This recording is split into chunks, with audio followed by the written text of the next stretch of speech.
Hello students, very good morning.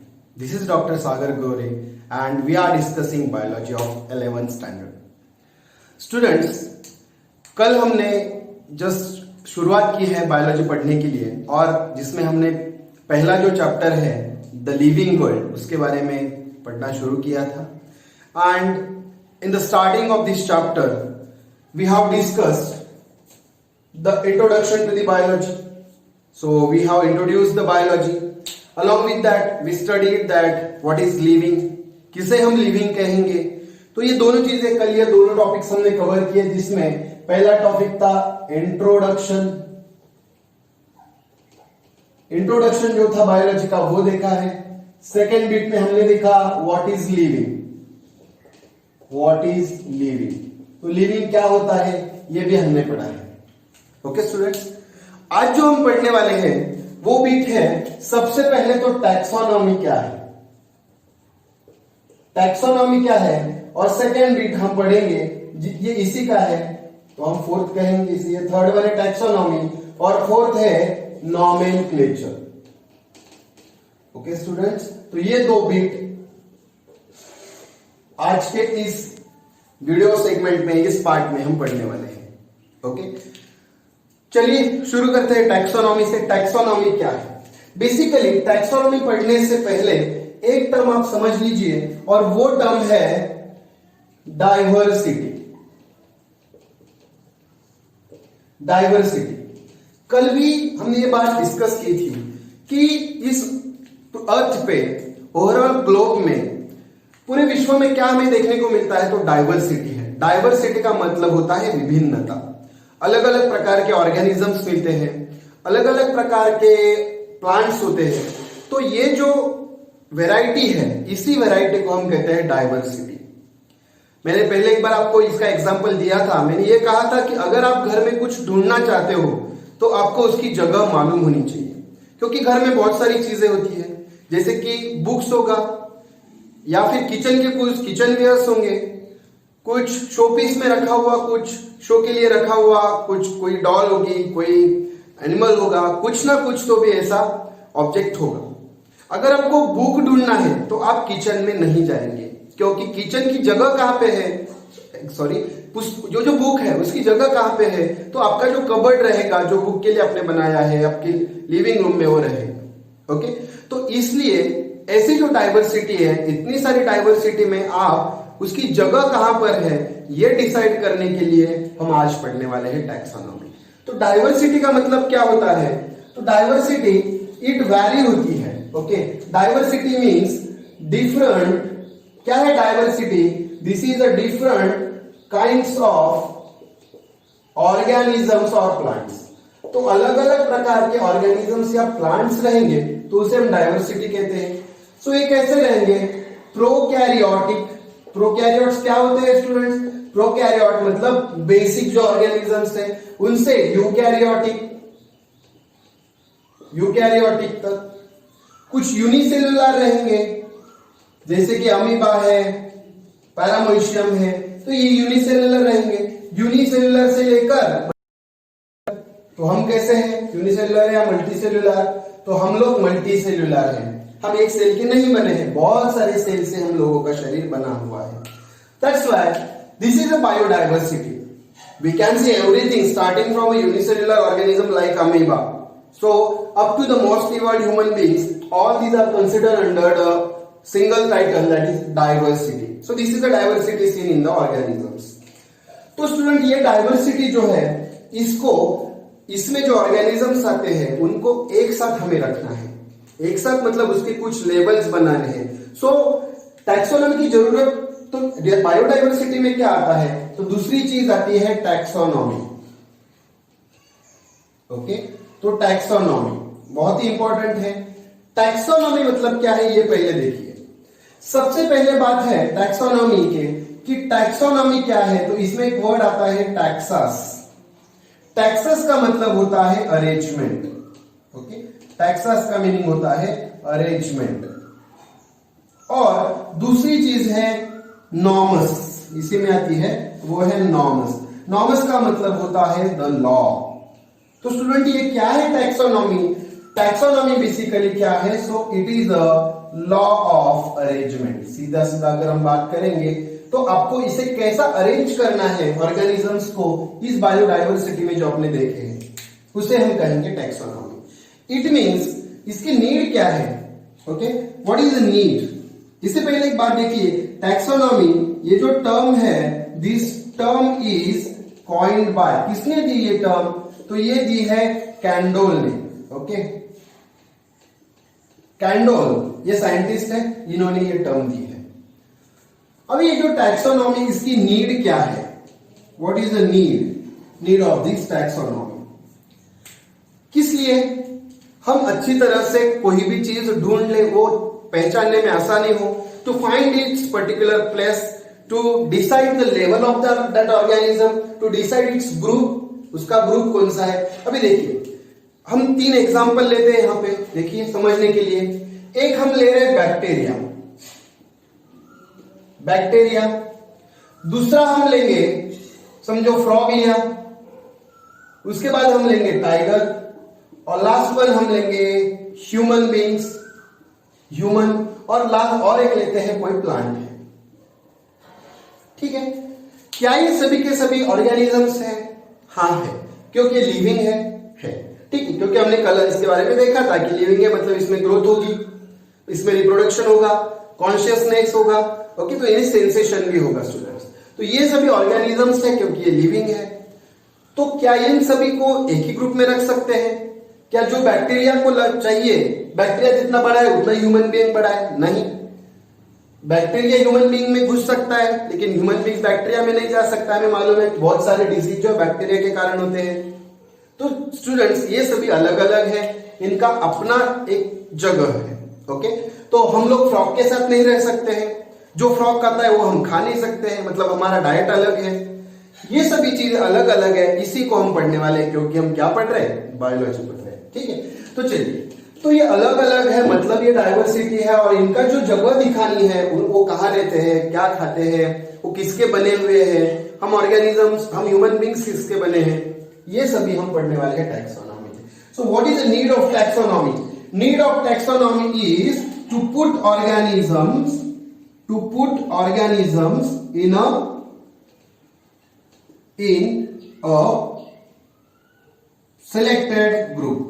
in a selected group, or what is the need to decide their place,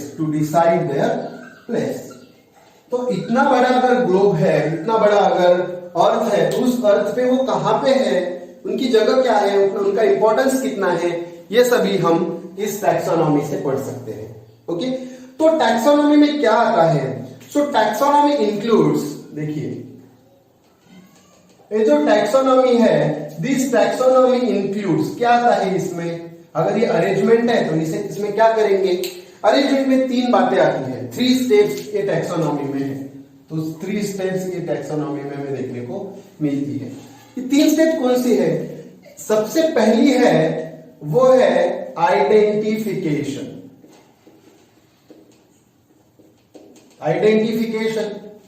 second one है nomenclature, जो हम detail में पढ़ने वाले हैं, nomenclature है।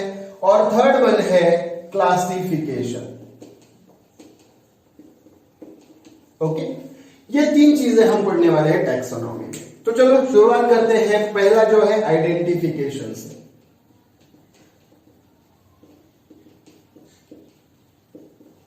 आइडेंटिफिकेशन, स्टूडेंट आइडेंटिफिकेशन क्या होता है? देखिए, हम लोग जब स्कूल में जाते हैं या किसी ऑफिस में जाते हैं तो वहां पे हमें आइडेंटिटी कार्ड मिलता है, या फिर जो हम वहां पे बैठे रहते हैं उनके गले में कुछ लटका हुआ रहता है, and that is nothing but identity card. What does identity card shows? It tells something about him और हर। उसके बारे में हमें कुछ बताएगा, उसका नाम क्या है, उसका ब्लड ग्रुप क्या है, वो कौन से पोस्ट पर है, वो क्या काम करता है, ये सब हमें आइडेंटिफिकेशन से मालूम होता है। तो हमें आइडेंटिफाई करना है, मतलब उसको जान लेना है। तो चलिए देख लेते हैं। समझो अर्थ है, अर्थ पे बहुत सारे ऑर्गेनिजम्स है, तो यहां पे समझो A, B, C ऐसे अर्थ पे अलग अलग हमें मिल रहे हैं ऑर्गेनिजम्स है। समझो इनका हमने स्टडी कर लिया है। और अभी हमें ये डी कुछ मिल रहा है, डी। तो हम लोगों को डी मालूम नहीं है कौन है, हमें क्या करना है, उसको आइडेंटिफाई करना है। मतलब क्या, तो हम ये कहेंगे identification is a process of knowing, किसके बारे में जानना है, नोइंग अबाउट अननोन। जो अननोन है उसे हमें जानना है, इसे हम कहेंगे आइडेंटिफिकेशन। ओके, तो ये आइडेंटिफाई कैसे करना है, देखिए एक तो ये नोइंग, जो अननोन है उसको जानने की प्रोसीजर है। जो आइडेंटिफिकेशन है with the help of to know unknown, जो अननोन है उसे हमें जानना है, to know unknown with the help of. Okay, ये क्या है, विद द हेल्प ऑफ, किसके साथ, with the help of known. जो नोन है पहले से मालूम है उसका आधार लेके हमें अननोन के बारे में पता करना है। जैसा कि एग्जांपल के तौर पे अगर देखेंगे तो यही देखिए कि नोन आर, नोन कौन से है, ए बी सी नोन है, और अननोन कौन सा है, तो अननोन हमें अभी है डी। ओके, जो डी है, जो मैंने कैपिटल में लिखा है। तो हम ये देखेंगे कि ये डी किसके जैसा है, इसके जैसा है, इसके जैसा है, या ए जैसा है, मतलब ए जैसा है, बी जैसा है, सी जैसा है, उसकी सिमिलरिटी क्या है। मतलब क्या देखेंगे हम इसमें, हम देखेंगे सबसे पहले कि वो उसका अपीयरेंस कैसा है, मतलब वो बाहर से कैसे दिखता है, इसका अपीयरेंस कैसा है, उसका हैबिटेट कहाँ है, वो कहाँ पे रहता है, हैबिटेट, उसकी हैबिट क्या है, वो कहाँ पे रहता है, क्या करता है, क्या खाता है, ये सभी चीजें हम उसके बारे में देखेंगे। अगर हम देखेंगे कि इसका अपीयरेंस बहुत ही छोटा है तो ये बैक्टीरिया हो सकता है, ये ह्यूमन बीइंग जैसा दिखता है, या फिर ये किसके जैसा दिख रहा है, तो ये सभी चीजें हम पढ़ेंगे तो हम उसे कहेंगे आइडेंटिफिकेशन, उसे हमने जान लिया। ओके, तो ये आइडेंटिफिकेशन बहुत ही जरूरी होता है। सेकेंड वन थिंग आती है जो प्रोसेस में है, वो है नॉमेनक्लेचर। सेकेंड वन है नॉमेनक्लेचर। नॉमेनक्लेचर क्या होता है, अगेन देखिए, अभी हमने कोई ऑर्गेनिज्म को पहचान लिया, so we knew it well that what type of that organism is, where does it dwells, where does it stays, what is the dietary habits, all these things we knew about new organism that is not known to us. So what we did, we compared it with the known organisms, and after that we came to know that this organism has the place somewhere, so we identified it very first. अभी समझो हम गए, हमने ये देखा कि कोई आदमी यहाँ पे दिख रहा है, हमने वो आदमी को पहचान लिया, लेकिन हम क्या करेंगे, उसको बुलाने के लिए क्या करेंगे, कुछ नाम देंगे। ओके, सो ऐसा ये जो नाम है इसे ही हम कहेंगे नॉमेनक्लेचर। सो नॉमेनक्लेचर को, नॉमेन का मतलब होता है नेम, नॉमेन का मतलब होता है नेम, और कैलर का मतलब होता है कॉल।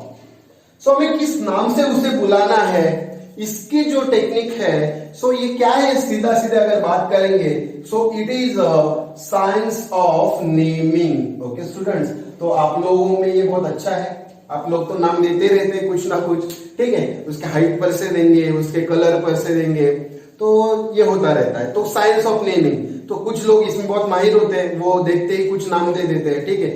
तो हमें मालूम है कि मम्मी पापा भी स्कूल में अलग नाम डाल देते हैं, घर पे कुछ चिंकी मिंकी पिंकी ऐसा कुछ बोलेंगे, तो ये सब क्या है, ये नॉमेनक्लेचर है। इसके बारे में हम डिटेल पढ़ने वाले हैं, क्योंकि ये जो नॉमेनक्लेचर है स्टूडेंट्स, ये बायोलॉजी की दृष्टि से या भी कोई भी आप साइंस पढ़ेंगे तो ये बहुत जरूरी होता है। क्या जरूरी है, कैसा है, ये हम डिटेल में पढ़ने वाले हैं। फिलहाल अभी इतना याद रखिए कि टैक्सोनॉमी में पहले आइडेंटिफाई किया जाता है ऑर्गेनिज्म को, फिर उसका नॉमेनक्लेचर किया जाता है, और थर्ड जो स्टेप है वो क्या है, क्लासिफिकेशन। ओके स्टूडेंट, तो इसे क्लासिफाई करना है। कैसे क्लासिफाई करना है इसे, सो classification it is on the basis of दो चीजें हैं, एक तो है उसकी एफिनिटी, और दूसरा है उसका रिलेशनशिप। ओके, तो उसका रिलेशन क्या है, ये दोनों एफिनिटी और रिलेशन के बेसिस पे उसका क्लासिफिकेशन हम कर देंगे कि वो कौन से क्लास में बैठता है, वो कहां पे फिट बैठेगा, तो ये सभी हम क्लासिफिकेशन में पढ़ सकते हैं। ओके, चलिए, so just revise it, what is the taxonomy. Student देखिए, हम पूरे यूनिवर्स में बहुत सारी डाइवर्सिटी देखते हैं। इसमें डिफरेंट टाइप ऑफ ऑर्गेनिजम्स है, जिसमें प्रोकैरियोट, यूकैरियोटिक है, यूनिसेल्युलर है, मल्टीसेल्युलर है, इनके हैबिट्स, हैबिटेट, इनका डाइट, ये सभी अलग अलग होगा। तो टैक्सोनॉमी क्या करती है? सो लॉ ऑफ अरेंजमेंट इसे हम कहेंगे, क्योंकि टैक्सस का मीनिंग होता है अरेंजमेंट और नॉमस का मतलब होता है law. So it is the law of arrangement. ये किसने दिया है? ये कैंडोल नाम के एक साइंटिस्ट है, इन्होंने ये टैक्सोनॉमी के बारे में डिटेल में कहा है। तो इसकी नीड क्या है, क्यों हमें टैक्सोनॉमी पढ़नी है? तो to put organisms in a selected group and to decide their place. उनका पर्टिकुलर प्लेस कहां पे है, ये हमें कौन बताएगा? टैक्सोनॉमी बताएगी। टैक्सोनॉमी में 3 स्टेप्स आते हैं, आइडेंटिफिकेशन, नोमेनक्लेचर और क्लासिफिकेशन। आइडेंटिफिकेशन में क्या है? तो process of knowing about unknown things and these unknowns are identified with the help of known. तो नोन हमें एबीसी नोन है, तो डी को हमें जानना है, तो हम उसे क्या करेंगे? कंपैरिजन। हम उसे कंपैरिजन करेंगे, कंपैरिजन ऑफ सिमिलैरिटी, उसकी सिमिलैरिटी को हम कंपेयर करेंगे। ओके, तो इससे हमें आइडेंटिफाई हो जाएगा। फिर हम नोमेनक्लेचर, उसको कुछ नाम देंगे, लेकिन ये नाम क्या होते हैं ये हम पढ़ने वाले हैं। नॉर्म के टाइप्स होते हैं अलग अलग, तो नोमेनक्लेचर में ये उसको नाम देने का ये प्रोसीजर है। क्लासिफिकेशन में क्या करेंगे? उसका जो एफिनिटी है, उसका रिलेशन है, ऐसे बेसिस पे उसको हम क्लासिफाई कर देंगे। ओके स्टूडेंट, तो this is about the very first bit of today's lecture, that is taxonomy. And इसके बाद हम क्या पढ़ने वाले हैं, तो वो है बहुत ही इंटरेस्टिंग और हमेशा याद रखने जैसा जो है वो है नोमेनक्लेचर, कि नाम कैसे देते हैं। आपको भी मालूम है ह्यूमन बीइंग्स में नाम कैसे देते हैं, कैसे देते हैं नाम, मालूम है आपको? देखिए, जब कोई बच्चा पैदा होता है तो उसका वारसा किया जाता है। वारसा का मतलब क्या होता है? मतलब मराठी मध्ये वारसा केलं जातं, मतलब उसका कुछ नाम रखा जाता है। ठीक है, तो ऐसा कहा जाता है कि साइंटिफिकली अगर हम कहें तो नाम अच्छा होना चाहिए, बहुत आसान होना चाहिए, उसका कुछ मीनिंग होना चाहिए। हम ग्रह पर से दे सकते हैं, किसी भगवान का नाम दे सकते हैं। आपको तो मालूम है भगवान, गणपति, गणेश, गणपति तो कोई नाम नहीं रखता है, लेकिन गणेश, गजानन, विष्णु, कृष्णा, ये जो सभी नाम है, ब्रह्मा, ये सभी, शंकर, ये सभी ने क्या है? भगवान के नाम है। ग्रह पर से भी रखते हैं, ठीक है, जैसे कि आदित्य है, सूर्य का नाम है। ठीक है, अभी चंद्र का कोई रखता नहीं है, लेकिन हरिश्चंद्र ऐसे कहते हैं, हरिश्चंद्र कहते हैं, शरद चंद्र कहते हैं, ऐसे अलग अलग नाम रखे। गुरु भी नाम है कुछ लोगों का, ठीक है, गुरु है। इस प्रकार अलग अलग नाम रखे जाते हैं। तो ये है हम ह्यूमन बीइंग्स के इससे। अगर आपको कुछ एक अलग दृष्टि से बताऊं तो ऐसा आपने सुना होगा कि चाइना में नाम कैसे रखे जाते हैं। तो ऐसा बोलते हैं कि कोई भी स्टील का चम्मच या कुछ बर्तन लिया जाता है, उसको फेंका जाता है और उसमें से जो भी साउंड निकलता है उसका नाम रखा जाता है। ठीक है, ऐसा होता नहीं है, लेकिन हमें समझती नहीं है लैंग्वेज, इसलिए हम बोल देते। तो नोमेनक्लेचर बहुत जरूरी है, क्योंकि हम अगर नाम ही नहीं है तो क्या बुलाएंगे? किसी को ओ ए करके कितनी बार बुलाएंगे? वैसा नहीं होता है। ठीक है, तो नोमेनक्लेचर बहुत जरूरी है, ये चीज है नोमेनक्लेचर। नोमेनक्लेचर क्या है? नोमेनक्लेचर ये साइंस ऑफ नेमिंग है। Okay, so it is a science of naming. Science of naming है, तो आप लोगों को मालूम है अगर ये साइंस है तो इसमें इसके क्या होंगे? कुछ रूल्स जरूर होंगे। और हाँ, नाम होना ही चाहिए, नाम के कुछ रूल्स भी होने चाहिए। बेसिकली ये जो नोमेनक्लेचर है, ये नोमेनक्लेचर सबसे पहले अगर बात करेंगे तो ये नोमेनक्लेचर के बारे में बताया है लीनियस ने। सो मैं ये कहूंगा this is given by Linnaeus. तो ये है Carolus Linnaeus. Okay, Carolus Linnaeus ने ये नाम हमें दिया हुआ है। तो इन्होंने किसमें दिया था? इन्होंने, बुक का नाम है फिलोसॉफिका बॉटनिका। फिलोसॉफिका बॉटनिका, इसमें इन्होंने नोमेनक्लेचर के बारे में हमें बताया। इसके अलग अलग रेफरेंसेस भी है। देखिए, रेफरेंसेस मतलब क्या, और हमें इसके बारे में कहां देखने को मिलेगा? तो रेफरेंसेस में 2 नाम और आते हैं बुक्स के, और वो है, मैं इसको यहां पे पूरा ले लेता हूं इसमें। ठीक है, तो और रेफरेंसेस है, उसमें एक है स्पीसीज प्लांटारम स्पीसीज प्लांटारम और दूसरा है सिस्टेमा नेचरी। ये बुक्स है। अगर आपको पूछा गया कि अबाउट नॉमेनक्लेचर हम कहां पढ़ सकते हैं, तो फिलोसॉफी ऑफ बॉटनी में कैरोलस लिनियस में दिया था। इनको कार्लस लिनियस भी बोला जाता है, और दूसरे और रेफरेंसेस है स्पीसीज प्लांटारम या सिस्टेमा नेचरी में भी हम इसे पढ़ सकते हैं। ओके, ये कहां पे डिसाइड हुआ students? So this was decided, कहां पे डिसाइड हुआ इसके बारे में? तो डिसाइडेड इन, इंपॉर्टेंट ये है कि 12th इंटरनेशनल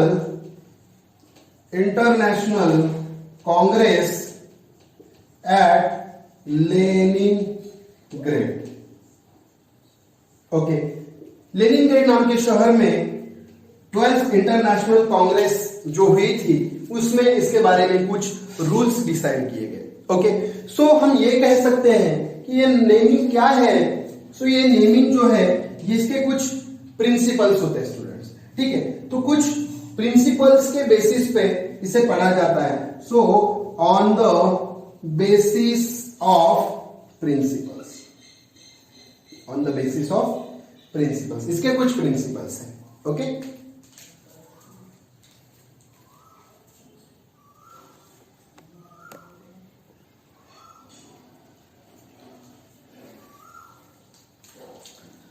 चलिए स्टूडेंट्स, क्या हम पढ़ रहे थे? नॉमेनक्लेचर के बारे में। नॉमेनक्लेचर ये साइंस ऑफ नेमिंग होता है, कुछ उसे नाम देना है, पर्टिकुलर नेम डिसाइड करना है, इसका यह साइंस है। ये हमें कैरोलस लिनियस ने दिया है। इनका जो बुक है वो है फिलोसॉफी का बॉटनी का, जिसमें इन्होंने इसके बारे में कुछ कहा है। इसके और रेफरेंसेस मिलते हैं, जो कि स्पीसीज प्लांटारम है, सिस्टेमा नेचरी है। और ये डिसाइड कहाँ किया गया इसके बारे में? तो ये डिसाइड किया गया 12th international congress at Leningrad on the basis of some principles. Okay students, देखिए नॉमेनक्लेचर की जरूरत क्या है वो भी हम देख लेते हैं। तो नॉमेनक्लेचर की जरूरत है, नीड क्या है इसकी? So need of nomenclature, nomenclature की जरूरत क्या है? देखिए, सो नॉमेनक्लेचर इसलिए जरूरी है so that for study, जिसके कारण हम स्टडी कर सके, so that we can study organism, for study of organism, study कर सके, उसे आइडेंटिफाई कर सके। लेकिन कहां पर? so in a whole world or throughout the world, पूरे विश्व में हम इसे एक साथ पढ़ सके। so to know it by all, उसे पूरे लोग जान सके, कोई भी। आप उसे इंडिया में भी एक ही नाम से बुला सको, आप उसे इंग्लैंड में जाइए वहां पे भी उसी नाम से बुलाएंगे, आप कनाडा में जाइए, ऑल ओवर वर्ल्ड आप कहीं पे भी जाओ तो एक ही नाम से अगर आप उसे बोलेंगे तो ही उसे पहचाना जाएगा। तो स्टूडेंट देखिए, इसकी नीड इसलिए है कि आपका जो स्टडी है वो अच्छे से हो, एक ही प्लांट के बारे में हर कोई उसे जान सके, इसलिए इंपॉर्टेंट है। ओके, इसके कुछ प्रिंसिपल्स हैं, देखिए। सो स्टूडेंट, प्रिंसिपल्स क्या है? जो कुछ इसके कोड्स है उसके बारे में कुछ बताया गया है, इसके रूल्स भी हम देखने वाले। लेकिन उससे पहले एक बात देखिए कि IC international code of botanical nomenclature, ICBN क्या होता है? देखिए, सबका एक ही साथ नाम आएगा। आईसीबीएन क्या है? So it is nothing but international, देखिए, इंटरनेशनल कोड ऑफ, किसका कोड है? B for botanical nomenclature. Okay, so botanical nomenclature के बारे में किसमें बताएंगे? आईसीबीएन, ये इसका इंटरनेशनल कोड रहेगा। जैसे बॉटनी है, मतलब इसमें हम प्लांट्स के बारे में पढ़ने वाले हैं, ऐसा ही दूसरा कोड आता है जो कि जूलॉजी के लिए होगा, तो इंटरनेशनल कोड सेम रहेगा, international code of Z, zoological nomenclature. So ये अलग है। So this is international code of, यहां पे लिखेंगे जूलॉजिकल, मैंने जूलॉजिकल नॉमेनक्लेचर। अभी बॉटनी हुई, जूलॉजी हुई, लेकिन बैक्टीरिया भी कुछ इनमें अलग नहीं है। So international code of bacteriological nomenclature. Okay, so इसे हम कैसे पढ़ेंगे? International code of bacteriological. Okay, so related to bacteria जो नोमेनक्लेचर रहेगा वो आईसी बैक एन में पढ़ा जाएगा। बैक्टीरिया हुआ तो वायरसेस का भी नाम होता है, so international code of virological nomenclature. ठीक है, तो वायरल नोमेनक्लेचर भी कह सकते हैं, international code of viral nomenclature. और एक कोड आता है जो है international code of nomenclature for cultivated plants, CP, cultivated plants. तो इस प्रकार ये अलग अलग कुछ आपको ये पूछा जा सकता है कि इसका ये एब्रिवेटेड फॉर्म्स है तो इसके लॉन्ग फॉर्म्स क्या आते हैं, तो ये आप डिस्क्रिप्टिव फॉर्म उसका दे सकते हैं। तो यहां पे लिखेंगे cultivated plants. Okay, cultivated plants के बारे में आपको किसमें देखने को मिलेगा, तो वो है ICNCP में। Okay students, so these are some of the rules and introductory part of nomenclature. Actual nomenclature क्या होता है इसको एक बार रिवाइज करके हम देख लेंगे। देखिए, नोमेनक्लेचर मतलब क्या होता है, तो साइंस ऑफ नेमिंग है, कैरोलस लिनियस में दिया, इनका बुक था बॉटनी का, सॉरी फिलोसॉफी का बॉटनी। रेफरेंसेस और भी है, स्पीसीज प्लांटर नामक बुक है, सिस्टेमा नेचुरी नामक भी बुक है। ओके, तो आपको मालूम हो जाएगा कि किस कहां पे डिसाइड किया गया इसके प्रिंसिपल्स के बारे में, उसके पर्टिकुलर एक उसको अच्छा पर्टिकुलर नाम देना है। ये 12th इंटरनेशनल कांग्रेस लेनिनग्राड में जो हुआ उसमें ही डिसाइड किया गया। और इसके कुछ प्रिंसिपल्स हैं।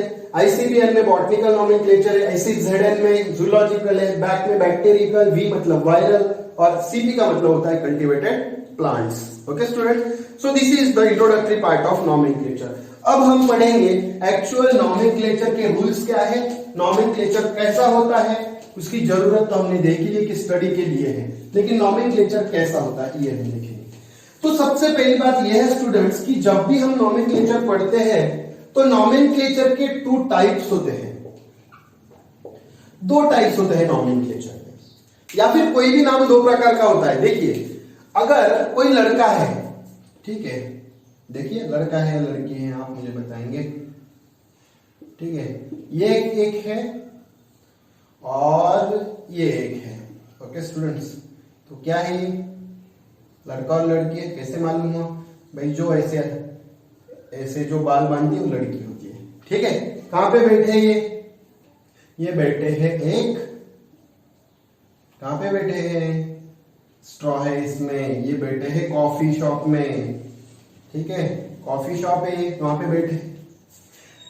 ये कौन है, ये है, क्या बोलेंगे, ये समझो है, इसको हम नाम देंगे कार्तिक। ठीक है, कार्तिक है। और ये कौन है, इसको हम नाम देंगे, ये कौन है, लड़की। तो आप कोई भी नाम ले सकते हैं, समझो हम बोलेंगे कि ये है, ठीक है, ये कैसे नहीं रखेंगे, अलग नाम रखेंगे कुछ। ठीक है, तो कार्तिक है और ये कुछ नाम बोलिए भाई, लड़कियों के नाम क्या होता है, समझो ये है, किसी को चिढ़ाना नहीं है, ठीक है, लेकिन हम याद रखेंगे कि ये है श्वेता। ठीक है, बहुत सारे नाम होते हैं, मैंने रैंडम नाम ले लिए। ठीक है, ये कार्तिक है और ये श्वेता है। तो क्या ये कार्तिक श्वेता को, अभी आपको इनका रिलेशन मालूम हो ही गया होगा, तो क्या कार्तिक श्वेता को श्वेता नाम से बुलाता होगा जब वो चैट करता होगा? बिल्कुल नहीं, अलग अलग नाम होते हैं, आप लोगों को तो मालूम ही होंगे नाम। ठीक है, तो ये श्वेता नहीं बुलाएगा, किसी और नाम से बुलाएगा, मतलब इसका एक पर्सनल नाम हुआ अलग। इसका जब क्राइटेरिया आता है तो इसको श्वेता बुलाएगा, ये कुछ अलग बुलाएंगे। स्कूल वाले टीचर इसको श्वेता बुलाएंगे, इसके मम्मी पापा इसको पिंकी बुलाएंगे, पिंकी। तो इसका क्या क्या नाम है, श्वेता नाम हुआ, पिंकी नाम हुआ, या इसको कुछ अलग, इसको डियर नाम से बुलाता होगा, ये क्या नाम से बुलाता होगा, डियर, ये इसके लिए डियर है। ठीक है, ऐसे। तो एक पिंकी तो एक ही है, उसका ही नाम श्वेता है, उसका ही नाम डियर है। ओके, या फिर इसको और जो लड़के हैं कुछ अलग नाम से बुलाएंगे। ठीक है, मतलब एक ही श्वेता के अलग अलग नाम हो रहे। तो ऐसे जो नाम होते हैं अलग अलग जो बदलते हैं उसको कहा जाता है, ये पहला जो है वो होता है लोकल नेम। वो लोकल नेम है। लोकल मतलब क्या, जिसको जैसा पसंद आए वैसा बोलते हैं। और दूसरा एक साइंटिफिक नेम, समझो आप बोलेंगे कि ये पिंकी, ये डियर, ये इसके लोकल नेम है, और श्वेता इसका ऑफिशियल नेम है, क्योंकि इसको ये इसके पूरे डॉक्यूमेंट्स पे क्या होगा, श्वेता नाम होगा। तो देखिए, तो सेकंड जो है ये होता है साइंटिफिक नेम। कौन सा होता है, साइंटिफिक नेम। स्टूडेंट देखिए, वो ये जो लोकल नेम है, इसे दूसरा भी एक वर्ड है vernacular name, vernacular names. Scientific name को भी दूसरा नेम है, जैसे कि टेक्निकल नेम, या फिर आप कह सकते हैं biological name, biological names. Okay students, तो इस प्रकार नॉमेनक्लेचर के दो टाइप्स होते हैं, लोकल नेम या साइंटिफिक नेम या टेक्निकल नेम या बायोलॉजिकल नेम। ओके, अभी देखिए कि चलिए, ये आपको पसंद आया होगा, थैंक यू। चलिए अब हम देखते हैं कि लोकल नेम क्या प्रॉब्लम है लोकल नेम में। तो ये जो लोकल नेम्स है इनमें क्या प्रॉब्लम है। लोकल नेम्स ये होते हैं जो डिफर करते हैं, अलग अलग होते हैं, differ from region to region, differ from region to region. अलग अलग जगह पे आप जाएंगे वहां पे ये चेंज होगा, चेंज होगा। ये क्या होता है, ये डिफर होते हैं, डिफर इन मीनिंग, मीनिंग में डिफरेंस होता है। इसका एक बहुत अच्छा उदाहरण आपको बोल देता हूं। आपको मालूम है ये वर्ड अपने को बहुत पसंद है कुछ लोगों को, सो नवरा। क्या होता है नवरा, देखिए अगर हम मराठी में नवरा बोलेंगे तो हस्बैंड होता है, लेकिन अगर आप गुजराती में देखेंगे तो नवरा का मतलब होता है पर्सन हैविंग नो वर्क, जिसको कोई काम नहीं, वो नवरा है। तो क्या नवरा का एक ही मीनिंग रहा, नहीं, आपका रीजन चेंज हो गया, आपका नाम का उसका नाम मीनिंग भी चेंज हो रहा है। ओके स्टूडेंट्स, इसलिए ये जो लोकल नेम्स होते हैं these are not accepted by scientist कहो या फिर आप कह सकते हैं बायोलॉजिस्ट। तो बायोलॉजिस्ट जो है ये इसको एक्सेप्ट नहीं करते हैं। ये जो लोकल नेम्स होते हैं ये बायोलॉजी एक्सेप्ट नहीं करते हैं, बिकॉज ये कैसे होते हैं local names. So these are सबसे पहली तो बात है मिसलीडिंग होते हैं, these are misleading. Okay, these are आप कह सकते हैं कि ये फैंटास्टिक भी होते हैं, फैंटास्टिक होते हैं, और फिर ये कैसे होते हैं तो इनसिग्निफिकेंट भी होते हैं, इनसिग्निफिकेंट। देखिए इसकी कुछ एग्जांपल्स आपको बोल देता हूं। देखिए मिसलीडिंग की अगर बात करूं तो मिसलीड करने वाले भी कुछ होते हैं। कैसे मिसलीड करने वाले होते हैं, एक तो अगर आप देखेंगे तो सबसे पहला हम नाम लेंगे कि जेलीफिश। ओके, जेलीफिश है, जेलीफिश कैसी है, ये सिलेंट्रेटा है बेसिकली, ठीक है, सिलेंट्रेटा है। और एक है सिल्वर फिश। भाई अगर सिल्वर फिश अगर मिल जाएगा ओशन में तो क्या ये मछुआरे ये काम करेंगे फिश पकड़ने का, नहीं करेंगे भी तो क्यों, सिर्फ सिल्वर पाने के लिए, लेकिन नाम उसको सिल्वर फिश रख दिया। बेसिकली ये क्या है, ये आर्थ्रोपोडा है, जेलीफिश है। फिर स्टारफिश है, स्टारफिश, ये जो अलग अलग नाम है तो ये उनको रखे गए, लेकिन ये हमें मिसलीड करती है। ये कोई जेली होती नहीं है, कोई सिल्वर होता नहीं है, कोई स्टार होता नहीं, या फिर उसकी अगर साइज देखेंगे तो ऐसा उन्होंने शेप पर उसको बोल दिया, तो मिसलीड करते हैं। और मिसलीड तो है ही, लेकिन फैंटास्टिक भी होते हैं। कैसे होते हैं फैंटास्टिक, देखिए एक आता है, नाम है ऐसा मत करना, क्या मत करना, एक नाम होता है किस मी क्विक, जल्दी से मुझे किस करो, ठीक है, ऐसा है, करना नहीं है किसी को। फैंटास्टिक है ये नाम। देखो कहने में क्या है, किस मी क्विक, लेकिन ये ऑर्गेनिज्म है भाई।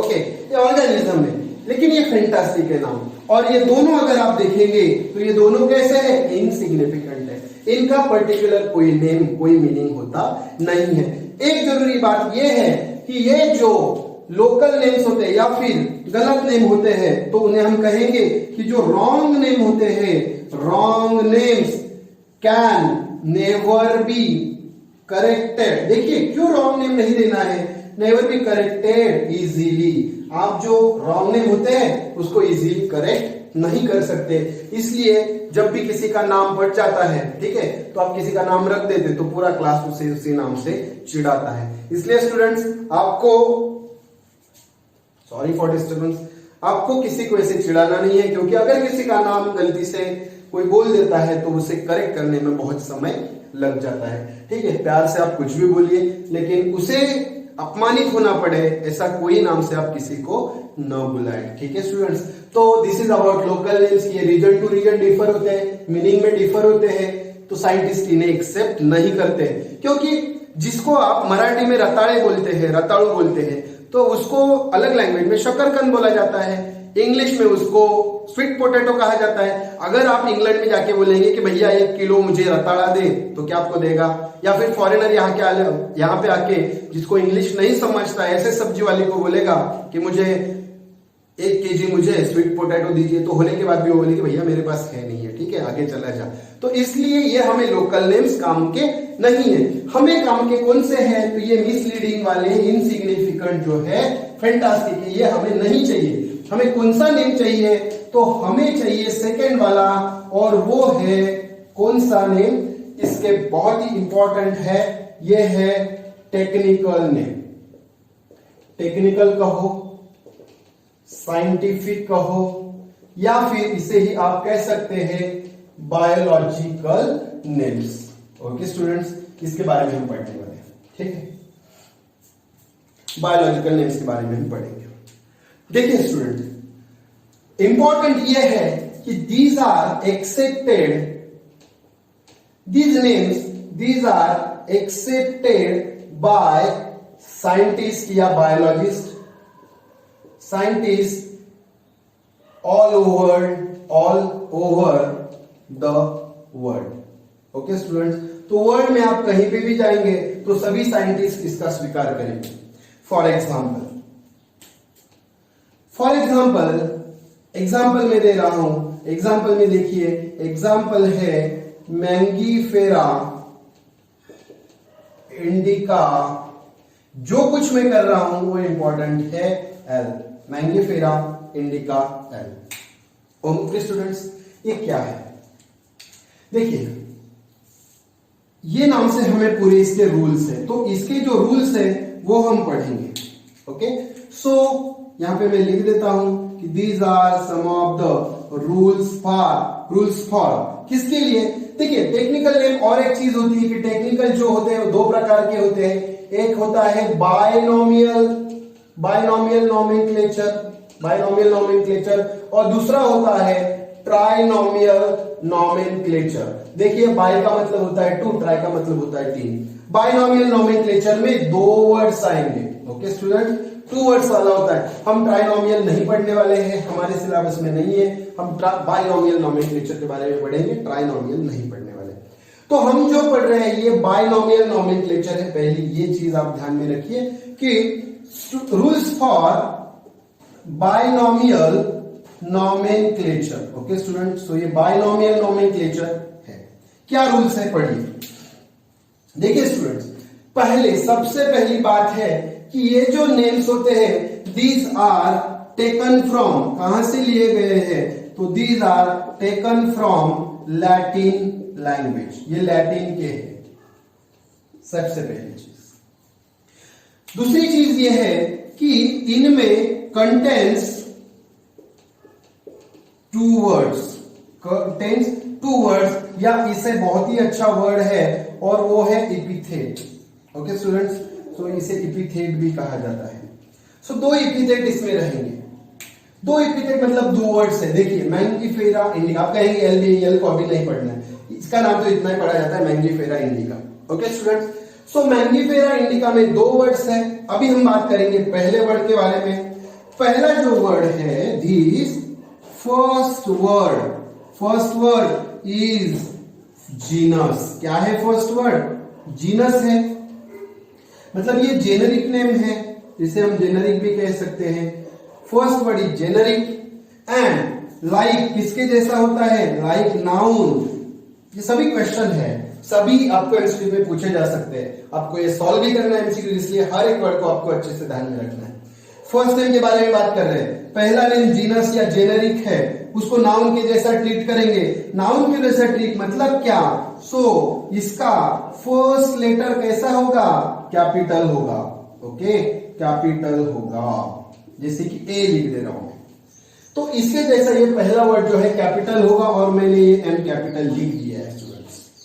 ओके, ये जीनस नेम है, जेनेरिक नेम है, जीनस से आता है। जीनस क्या है आगे हम पढ़ेंगे, अभी सिर्फ इतना याद रखिए कि पहला वर्ड जीनस होता है और उसका पहला लेटर जो होता है उसे हमें कैपिटल लिखना पड़ता है, क्योंकि हम उसे हम कैसे ट्रीट करते हैं, नाउन के जैसा ट्रीट करते हैं।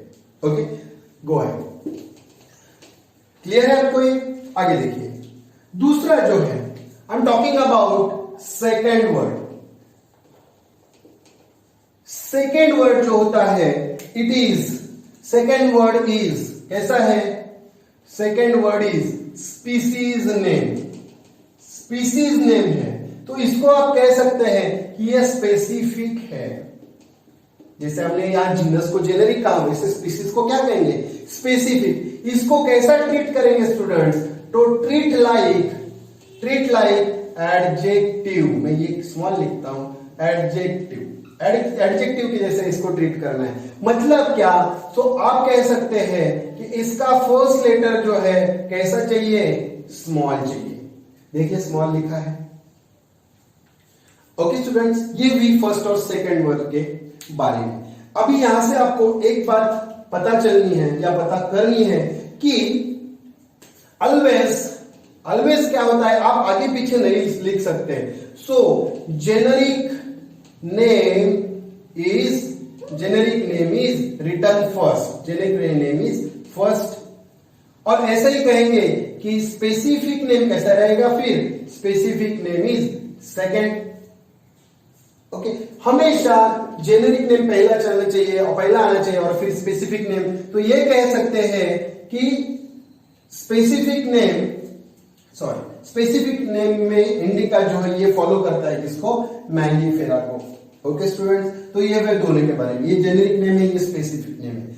अभी देखिए, ये कह सकते हैं कि जीनस जो है जेनेरिक नेम may have, इसके साथ क्या हो सकता है? Generic name may have two species. एक जीनस के टू स्पीसीज हो सकते हैं, लेकिन but never two species with same genus. Same genus के साथ आप दो species same, but never two same species. ठीक है, but never two same species. इसका एग्जांपल आप अगर देखेंगे तो आपको इजीली समझ में आएगा। क्या?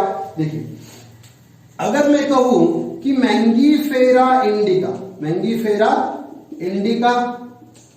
तो ये देखिए, ये हुआ जेनेरिक नेम, ये हुआ स्पेसिफिक नेम। तो एक जेनेरिक के साथ दो स्पेसिफिक सेम नेम हो सकते हैं। फॉर एग्जाम्पल यहां पे मैं लिख रहा हूं मैंगीफेरा इंडिका हुआ, ऐसे ही आजादी रेक्टा इंडिका। तो आप दो इंडिका लिख सकते हैं, दो स्पेसिफिक नेम एक जेनेरिक नेम के सामने लिख सकते हैं। जेनेरिक नेम में have two species, two same species, but never two same species with same genus. दो सेम जीनस, मैंगीफेरा इंडिका, दो अलग अलग ऑर्गेनिजम्स की या प्लांट्स के लिए हम नहीं लिख सकते। ओके, ये रूल है। तो देखिए, एक ही जीनस के साथ दो सेम जीनस हो सकते हैं। तो जब हम मैंगीफेरा इंडिका कहते हैं तो इसका मीनिंग होता है मैंगो। ये मैंगो के लिए कहा गया है। ठीक है, ये मैंगो का लैटिन नेम है या फिर कहेंगे बाइनोमियल नोमेनक्लेचर है। आजादी रेक्टा इंडिका ये नीम का लैटिन नेम है स्टूडेंट्स। ओके, तो ये हुई बात जेनेरिक या स्पेसिफिक नेम के बारे में। ओके, अभी आगे बात आती है कि हमें ये कैसे लिखने हैं।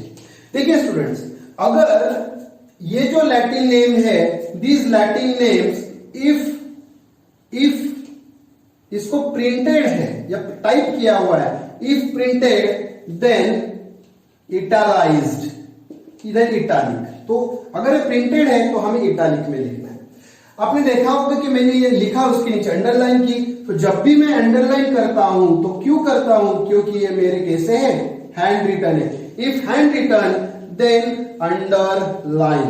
अंडरलाइन होनी चाहिए, और वो भी सेपरेटली अंडरलाइन करना है, एक साथ अंडरलाइन नहीं करना है। इसलिए मैं लिख देता हूं कि ये अंडरलाइन कैसे करना है? Separately. Okay students, separately underline करना है। तो ये हुई अंडरलाइन की बात, या फिर कैसे लिखना है। Why we do so, just to, why, ये हम क्यों कर रहे हैं, टू मेक इट डिफरेंट। ठीक है, डिफरेंट कहो या डिस्टिंक्ट भी कह सकते हैं। डिस्टिंक्ट मतलब हमें उसे अलग दिखाना है कि ये नेम कुछ अलग है, ये दिखाने के लिए हम ये अंडरलाइन करते हैं स्टूडेंट्स। ओके, अभी नेक्स्ट इंपॉर्टेंट नेक्स्ट बिट है कि ये जो हम बाइनोमियल नोमेनक्लेचर लिखते हैं, इसके आगे आपको मैंगिफेरा इंडिका के बाद एल दिख रहा होगा। सो this is about author's name, authors name के बारे में। सो यहां पे लिख सकते हैं कि ऑथर्स नेम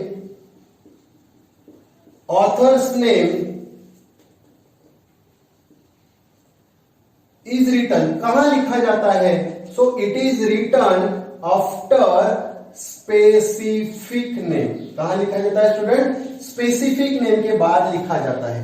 देखिए यहां पे लिखा है Mangifera generic name, indica specific, उसके बाद लिखा है। So it may be written, कैसे लिख सकते हैं, इट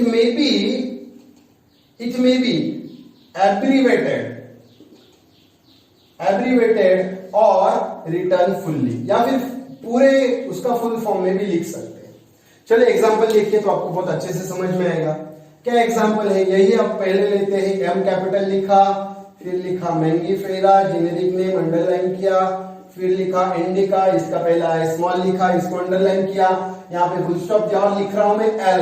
लेकिन एक बात जरूरी है कि एल को मैंने इटैलिक नहीं लिखा है, इसलिए मैं यहां पे लिख देता हूं कि ये नोट है स्टूडेंट्स, नोट याद रखिए, not applicable to authors name, ये ऑथर्स नेम के लिए एप्लीकेबल नहीं है। ओके, आपको इस इटैलिक या अंडरलाइन नहीं करना है, इसलिए मैं इसको अंडरलाइन नहीं कर रहा हूं।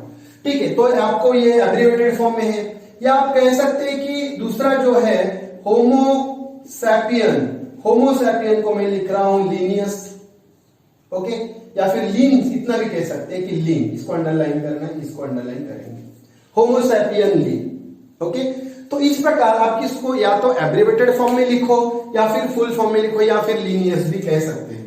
ओके, सो लीनियस, इस प्रकार ये ऑथर्स का नेम लिखा जाता है। ओके स्टूडेंट, अगर आगे की मैं बात करूं कि मैंने पहले ये बात बोल दी कि लैटिन नेम है, लैटिन नेम से लिया गया है, क्योंकि ये लैटिन नेम कैसी है, कहते हैं कि लैटिन ये डेड लैंग्वेज है, मतलब कोई भी लैंग्वेज जब आगे जाती है तो उसमें कुछ डेवलपमेंट होते जाता है, लेकिन ये डेड है, मतलब इसमें कोई चेंजेस होने की संभावना नहीं है। So there is no any possibility of changing some meaning of the words and including some new words in the Latin. That's why this will remain same for long time worldwide. इसलिए ये Latin से लिए जाते हैं students. आगे की अगर बात करूं, ये बहुत ही इंपॉर्टेंट है, इफ नेम इज रिवाइज्ड, अगर नाम को रिवाइज किया जाता है, if name is revised by another author, another scientist या ऑथर भी कह सकते हैं, देन क्या किया जाता है, first is remain same but it is bracketed. ठीक है, उसे ब्रैकेट में मीन्स उसे ब्रैकेट में लिखा जाता है। ओके स्टूडेंट, तो ये हम याद रखेंगे। ये सभी जो एग्जांपल्स हैं ये पूरे बाइनोमियल नोमेनक्लेचर के बारे में है। चलिए इसको एक बार रिवाइज कर लेते हैं कि टेक्निकल या साइंटिफिक या बायोलॉजिकल नेम्स क्या होते हैं, तो वर्ल्ड वाइड साइंटिस्ट इनको एक्सेप्ट कर लेते हैं। एग्जांपल दिया मैंगिफेरा इंडिका। रूल्स क्या है, ये बाइनोमियल नोमेनक्लेचर के बाइनोमियल है, मतलब इसमें 2 एपिथेट्स आएंगे, taken from Latin language, contain 2 words और epithets. First word is genus, that is generic, and it is treated like a noun, and the first letter is always should be written in a capital only. Second word is specific name, means it comes from the species name. It is treated like an adjective, means first letter should be written like a small letter. Then always generic name is first and followed by specific name. मतलब I mean specific name follows the generic name. Generic name may have 2 same species, but never 2 same species with 2 same genus. Okay, Mangifera indica is mango, Azadi recta indica is neem. Okay, students.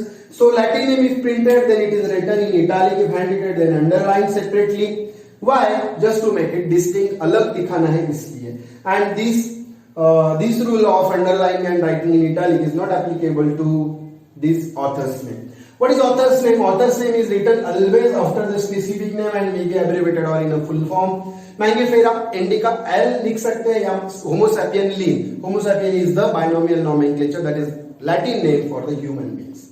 The last one, if name is revised, if it happens that later on some new scientist come and he says that this organism should be said like this or should be called like this. So if he gives some new name, then name of the first author is always written, but it is always parenthesized. Okay, I mean it is written in bracket. Okay, students. So this is everything about a binomial nomenclature, and it is a very important bit for you to study as the MCQs are concerned. 1 or 2 MCQs are always asked from this bit. So I hope you might have enjoyed this chapter, this bit and chapter as well. So thank you so much. Let's meet in a next segment and new segment of the video series. Thank you so much.